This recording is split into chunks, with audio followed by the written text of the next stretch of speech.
ಚೆನ್ನಮ್ಮನ ಕಿತ್ತೂರಿನಲ್ಲಿ 12.11 ಕೋಟಿ ರೂಪಾಯಿ ಮೊತ್ತದ ಕೋಟೆ ಸಂರಕ್ಷಣೆ, 2.40 ಕೋಟಿ ರೂಪಾಯಿ ಮೊತ್ತದ ಅರಮನೆ ಸಂರಕ್ಷಣೆ, 3.17 ಕೋಟಿ ರೂಪಾಯಿ ಮೊತ್ತದ ಲ್ಯಾಂಡ್ಸ್ಕೇಪಿಂಗ್, 30.50 ಕೋಟಿ ರೂಪಾಯಿ ಮೊತ್ತದ ಥೀಮ್ ಪಾರ್ಕ್ ಹಾಗೂ 3 ಕೋಟಿ ರೂಪಾಯಿ ಮೊತ್ತದಲ್ಲಿ ಚೆನ್ನಮ್ಮ ಸ್ಮಾರಕ ಭವನದ ಮುಂದುವರೆದ ಕಾಮಗಾರಿ ಸೇರಿ 50 ಕೋಟಿಗೂ ಹೆಚ್ಚಿನ ಮೊತ್ತದ ಕಾಮಗಾರಿಗೆ ಕಂದಾಯ ಸಚಿವರು ಮತ್ತು ಕಿತ್ತೂರು ಅಭಿವೃದ್ಧಿ ಪ್ರಾಧಿಕಾರದ ಅಧ್ಯಕ್ಷರಾದ ಕೃಷ್ಣ ಬೈರೇಗೌಡರವರು ಮತ್ತು ಚೆನ್ನಮ್ಮನ ಕಿತ್ತೂರು ಶಾಸಕರಾದ ಬಾಬಾ ಸಾಹೇಬ್ ಪಾಟೀಲ್ ರವರು ಭೂಮಿ ಪೂಜೆ ಮತ್ತು ಶಂಕುಸ್ಥಾಪನೆ, ಚೆನ್ನಮ್ಮನ ಕಿತ್ತೂರಿನ ಕಲ್ಮಠದ ಪರಮಪೂಜ್ಯ ಶ್ರೀ ಮಡಿವಾಳ ರಾಜಯೋಗೀಂದ್ರ ಮಹಾಸ್ವಾಮಿಗಳು ಮತ್ತು ನಿಚ್ಚಣಿಕೆಯ ಮಡಿವಾಳೇಶ್ವರ ಮಠದ ಪರಮಪೂಜ್ಯ ಶ್ರೀ ಪಂಚಾಕ್ಷರಿ ಮಹಾಸ್ವಾಮಿಗಳ ದಿವ್ಯ ಸಾನ್ನಿಧ್ಯದಲ್ಲಿ ನೆರವೇರಿಸಿದರು.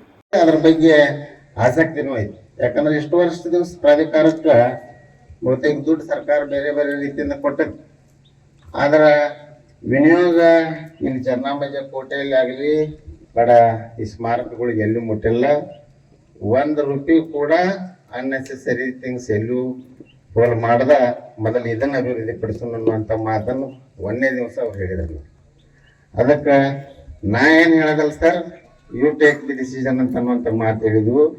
ಆದ್ರೆ ಇಲ್ಲಿ ಸಂಗೊಳ್ಳಿ ಹೆಂಗೆ ಅಭಿವೃದ್ಧಿ ಪಟ್ಟತ್ತೆ ಅದೇ ರೀತಿಯಾಗಿ ಡಿಫ್ರೆಂಟ್ ಕಾನ್ಸೆಪ್ಟ್ನಲ್ಲಿ ಮಾಡಬೇಕು ಅನ್ನುವಂಥ ಆ ವಿಚಾರವನ್ನ ಸಾಹೇಬ್ರನ್ನ ನಮಗೆ ಹಾಕ್ತೀರಿ. ಯಾಕಂದ್ರೆ ಮುಂದಿನ ಪೀಳಿಗೆ ಗೊಂಬೆ ನೋಡೋದಲ್ಲ. ಈಗೆಲ್ಲ ಸಂಗೊಳ್ಳಿಯಾಗ ಏನಾಗೈತಿ ರೂಪಗಳದಾವ, ಬಟ್ ಕಿತ್ತೂರಾಗ ಬೇರೆ ಡಿಫ್ರೆಂಟ್ ವಿಷನ್ ಇಟ್ಕೊಂಡು ಮಾಡೋಣ. ಇಲ್ಲಿ ಟೂರಿಸ್ಟರನ್ನ ಆಕರ್ಷಣೆ ಮಾಡುವಂತ ಹೊಸ ಪೀಳಿಗೆಗೆ ಏನು ಬೇಕಾದನ್ನು ಕಲ್ಪಿಸಿಕೊಡೋಣ ಅನ್ನೋಂಥ ರೀತಿಯಲ್ಲೇ ನಮ್ಮದು ಕೂಡ ಒಂದು ಸ್ವಲ್ಪ ವಿಚಾರ ಇತ್ತು. ಬಟ್ ಅದಕ್ಕಿಂತ 2-3 ಪಟ್ಟು ಅವ್ರ ಕಾನ್ಸೆಪ್ಟ್ಗಳನ್ನ ಹಾಕೊಂಡ ಆ ಥೀಮ್ ಪಾರ್ಕ್ ಆಲ್ರೆಡಿ ರೆಡಿಯಾಗಿ ಎಸ್ಟಿಮೇಟ್ ಆಗಿ ಟೆಂಡರ್ ಬಂದೆ ಅಂತ ಸಚಿವರಾದ ಕೃಷ್ಣ ಬೈರೇಗೌಡರವರು ಮಾತನಾಡಿ, ವಿವಿಧ ಕಾಮಗಾರಿಗಳ ಮಾಹಿತಿ ನೀಡಿ ಕಿತ್ತೂರು ಕೋಟೆಯನ್ನು ಪ್ರವಾಸಿ ತಾಣವಾಗಿ ಅಭಿವೃದ್ಧಿಪಡಿಸುವ ಉದ್ದೇಶದಿಂದ ಕಿತ್ತೂರಿನ ಇತಿಹಾಸವನ್ನು ಇವತ್ತಿನ ಶೈಲಿಯಲ್ಲಿ ಇಂದಿನ ಪೀಳಿಗೆಗೆ ಅರ್ಥ ಆಗುವ ರೀತಿಯಲ್ಲಿ ನೋಡುವುದಕ್ಕೆ ಸುಂದರವಾಗಿ ಕಾಣುವ ಹಾಗೆ ಥೀಮ್ ಪಾರ್ಕ್ ಅಭಿವೃದ್ಧಿಪಡಿಸಲಾಗುವುದು. ಯೋಜನೆಯನ್ನ ನಾವು ಹಮ್ಮಿಕೊಂಡಿದ್ದೇವೆ. ಹಾಗೆ ಕೋಟೆದು ದ್ವಾರ ಬಾಗಿಲದು ಸಹ ದುರಸ್ತಿ ಮಾಡಿ ಅದನ್ನ ರಿಸ್ಟೋರ್ ಮಾಡುವಂತ ಕಾಮಗಾರಿಯನ್ನು ಕೂಡ ಇದರಲ್ಲಿ ನಾವು ಸೇರಿಸಿಕೊಂಡಿದ್ದೇವೆ. ಹೀಗೆ ಕೋಟೆಯನ್ನ ಭದ್ರ ಮಾಡ್ಲಿಕ್ಕೆ ಅತಿ ಅವಶ್ಯಕವಾಗಿರ್ತಕ್ಕಂಥ ಕಾಮಗಾರಿಗಳು ಏನೆಲ್ಲ ಇದಾವೆ ಅದನ್ನ ಮಾಡೋದಕ್ಕೆ ಸುಮಾರು ನಾವು ಒಂದು 12 ಕೋಟಿ ರೂಪಾಯಿ ಹಣವನ್ನ ಮಂಜೂರು ಮಾಡಿ ಇವತ್ತು ಅದಕ್ಕೆ ಗುದ್ಲಿ ಪೂಜೆಯನ್ನ ಮಾಡಿದ್ದೇವೆ. ಸೊ ಬರೀ ಕೋಟೆಯನ್ನ ದುರಸ್ತು ಮಾಡಿ ಅದನ್ನ ಆದಷ್ಟು ಸಂರಕ್ಷಣೆ ಮಾಡೋದು. ಯಾಕಂದ್ರೆ ಇದೆಲ್ಲವೂ ಕೂಡ ನಮ್ಮ ಪುರಾತತ್ವ ಆಸ್ತಿಗಳು, ಪ್ರಾಚೀನ ಆಸ್ತಿಗಳು, ಅದನ್ನ ಸಂರಕ್ಷಣೆ ಮಾಡಬೇಕಾಗಿರೋದು ನಮ್ಮ ಮೊದಲನೇ ಆದ್ಯತೆ. ಸೊ ಕೋಟೆಯ ಸಂರಕ್ಷಣೆಗೆ ಸುಮಾರು 12 ಕೋಟಿ ಹಣವನ್ನ ಮಂಜೂರು ಮಾಡಿ ಟೆಂಡರು ಕೂಡ ಅದನ್ನ ನಮ್ಮ ಆರ್ಕಿಯಾಲಜಿ ಡಿಪಾರ್ಟ್ಮೆಂಟ್ ನವರ ಸಹಕಾರದೊಂದಿಗೆ ಅದನ್ನ ಅನುಷ್ಠಾನ ಮಾಡ್ತೇವೆ. ಯಾಕೆಂದ್ರೆ ನಾವೇನೋ ಯಾರೋ ಕಾಂಟ್ರಾಕ್ಟರ್ ಹಿಡ್ಕೊಂಡ್ಬಿಟ್ಟು ಹೋಗ್ಬಿಟ್ಟು ಅದನ್ನೆಲ್ಲ ಕಿತ್ತಾಕಿ ಡ್ಯಾಮೇಜ್ ಮಾಡಬಾರದು.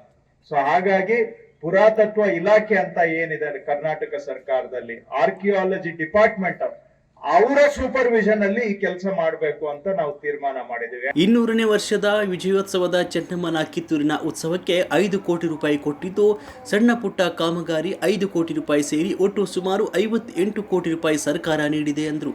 ಚೆನ್ನಮ್ಮನ ಕಿತ್ತೂರಿನ ಶಾಸಕರಾದ ಬಾಬಾ ಸಾಹೇಬ್ ಪಾಟೀಲ್ ರವರು ಮಾತನಾಡಿ, ಪ್ರವಾಸಿಗರನ್ನು ಆಕರ್ಷಿಸಲು ಥೀಮ್ ಪಾರ್ಕ್ ಮಾಡಲಾಗ್ತಾ ಇದ್ದು ಮುಂದಿನ ದಿನಗಳಲ್ಲಿ ಇನ್ನೂ ಹೆಚ್ಚಿನ ಅಭಿವೃದ್ಧಿ ಕಾರ್ಯ ಕೈಗೊಳ್ಳಲಾಗುವುದು ಅಂತ ಸಚಿವರಿಗೆ ಸರ್ಕಾರಕ್ಕೆ ಕೃತಜ್ಞತೆ ಸಲ್ಲಿಸಿದರು. ಜಿಲ್ಲಾಧಿಕಾರಿ ಮೊಹಮ್ಮದ್ ರೋಹನ್, ಉಪವಿಭಾಗಾಧಿಕಾರಿ ಪ್ರಭಾವತಿ ಫಕೀರಪುರ್, ಜಿಲ್ಲಾ ಪೊಲೀಸ್ ವರಿಷ್ಠಾಧಿಕಾರಿ ಭೀಮಾಶಂಕರ್ ಗುಳೇದ್ ಮತ್ತು ಜಿಲ್ಲಾ ಮಟ್ಟದ ತಾಲೂಕು ಮಟ್ಟದ ಅಧಿಕಾರಿಗಳು, ಮುಖಂಡರು, ಕಾರ್ಯಕರ್ತರು, ಸಾರ್ವಜನಿಕರು ಉಪಸ್ಥಿತರಿದ್ದರು. ವರದಿಗಾರರು ರುದ್ರಪ್ಪ, ಹುಬ್ಳಿ.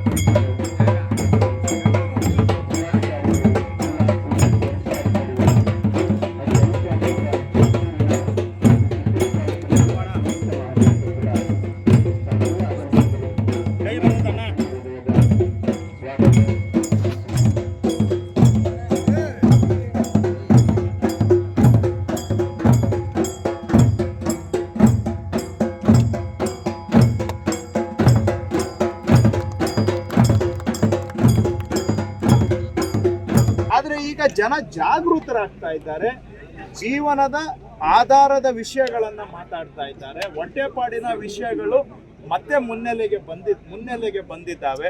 ಸೊ ಎಲ್ಲಿವರೆಗೂ ದೇಶದಲ್ಲಿ ನಿಜವಾದ ಜೀವನ ಆಧಾರಿತ ವಿಷಯಗಳ ಮೇಲೆ, ಹೊಟ್ಟೆಪಾಡಿನ ವಿಷಯಗಳ ಮೇಲೆ ರಾಜಕೀಯ ನಡೆಯುತ್ತೆ, ಅಲ್ಲಿವರೆಗೂ ಪ್ರಜಾಪ್ರಭುತ್ವನು ಚೆನ್ನಾಗಿರುತ್ತೆ. ಅದನ್ನ ಬಿಟ್ಟು ಹೊಟ್ಟೆಪಾಡಿಗೆ ಅನ್ಯಾಯ ಮಾಡಿ ನಮ್ಮ ಹೊಟ್ಟೆ ಮೇಲೆ ತಣ್ಣೀರು ಬಟ್ಟೆಯನ್ನ ಹಾಕಿ ಭಾವನೆಗಳ ಪರದೆವನ್ನ ಹಾಕಿ ನಮ್ಮ ಮನಸ್ಸನ್ನ ಡೈವರ್ಷನ್ ಮಾಡೋದ್ರಿಂದ ಜನಸಾಮಾನ್ಯರಿಗೆ ಅನ್ಯಾಯ ಆಗುತ್ತೆ. ಎಲ್ಲ ಒಂದು ಕಡೆ ಅದರ ವಿರುದ್ಧವಾಗಿ ಇವತ್ತು ಬದಲಾವಣೆ ಆಗ್ತಾ ಇದೆ. ಎಲ್ಲೆಲ್ಲಿ ಹೋಗುತ್ತೆ ನೋಡಬೇಕು. ಒಟ್ಟಿನಲ್ಲಿ ಬದಲಾವಣೆಯ ಗಾಳಿ ಬಲವಾಗಿದೆ. ಕಾಂಗ್ರೆಸ್ ವರಿಷ್ಠ ಮಂಡಳಿ ಸಿದ್ದರಾಮಯ್ಯನವರ ಜೊತೆಗೆ ಇದೆ ಅನ್ನೋದನ್ನ ಅವರು ನಮಗೆ ಸ್ಪಷ್ಟವಾಗಿ ಹೇಳಿದ್ದಾರೆ. ಸೊ ಹಾಗಾಗಿ ಯಾವುದೇ ಬದಲಾವಣೆ ಅನ್ನುವಂಥದ್ದು ಇದೆಲ್ಲನೂ ಕೂಡ ಊಹೆ ಹಾಗೂ ಕಲ್ಪನೆ. ಕಾಂಗ್ರೆಸ್ನ ಮೇಲಿನ ನಾಯಕತ್ವ ಇವತ್ತು ಸಿದ್ದರಾಮಯ್ಯನವರ ಜೊತೆಗೆ ಇದೆ. ಇದರಲ್ಲಿ ನನಗೂ ಕೂಡ ವೈಯಕ್ತಿಕವಾಗಿ 100ಕ್ಕೆ 100 ಭರವಸೆ ಇದೆ. ನಾವು ಕೆಲಸ ಮಾಡಿ ಏನೋ ಜನಕ್ಕೆ ಒಂದು ಕೈಲಾದಷ್ಟು ಅಳಿಲು ಸೇವೆ ಮಾಡಿದರೆ ಅದೇ ಸೌಭಾಗ್ಯ ನಮ್ಮ ಪಾಲಿಗೆ. ಪ್ಲಸ್ ನನ್ನ ಪಕ್ಷದಲ್ಲಿ ನನಗೆ ಇಲ್ಲಿವರೆಗೂ ಕೂಡ AICC ಅಧ್ಯಕ್ಷರಿಂದ ಹಿಡಿದು ಯಾರೇ ಪಕ್ಷದ ಪದಾಧಿಕಾರಿ ಇರಲಿ, ಮುಖ್ಯಮಂತ್ರಿಗಳೇ ಇರಲಿ, ವೈಯಕ್ತಿಕವಾಗಿ ನನಗೆ ಗೌರವ ಕೊಟ್ಟಿದ್ದಾರೆ. ಆ ಗೌರವದ ಮುಂದೆ ಯಾವ ಅಧಿಕಾರನೂ ಕೂಡ ಸಮ ಅಲ್ಲ. ಸೊ ನನಗೆ ಏನೆಲ್ಲ ಸಿಗಬೇಕು ಅದೆಲ್ಲವೂ ಕೂಡ ಸಿಕ್ಕಿದೆ. ಸೊ ನಾನು ಇನ್ಯಾವುದಕ್ಕೂ ಆ ಥರ ನನ್ನ ಕೆಲಸ ಏನು ಪಕ್ಷ ನನಗೆ ಮುಖ್ಯಮಂತ್ರಿಗಳು ಕೆಲಸ ಕೊಟ್ಟಿದ್ದಾರೆ ಆ ಕೆಲಸ ಮಾಡ್ತಾ ಇದ್ದೇನೆ. ಇವತ್ತು ನೀವು ಇಷ್ಟೆಲ್ಲ ಗೊಂದಲ ಅಂತ ಇದ್ದೀರ. ನಾನು ಇವತ್ತು ಇಲ್ಲಿ ಕಿತ್ತೂರಿನಲ್ಲಿದ್ದೇನೆ, ಮಧ್ಯಾಹ್ನ ಕಾರವಾರದಲ್ಲಿದ್ದೇನೆ. ಕೆಲಸ ನಾನು ಮಾಡ್ತಾ ಇದ್ದೇನೆ. ಯಾಕಂದರೆ ನಮಗೆ ಏನೋ ಸಿಕ್ಕಿರೋ ಅವಕಾಶದಲ್ಲಿ ಕೆಲಸ ಮಾಡಬೇಕು.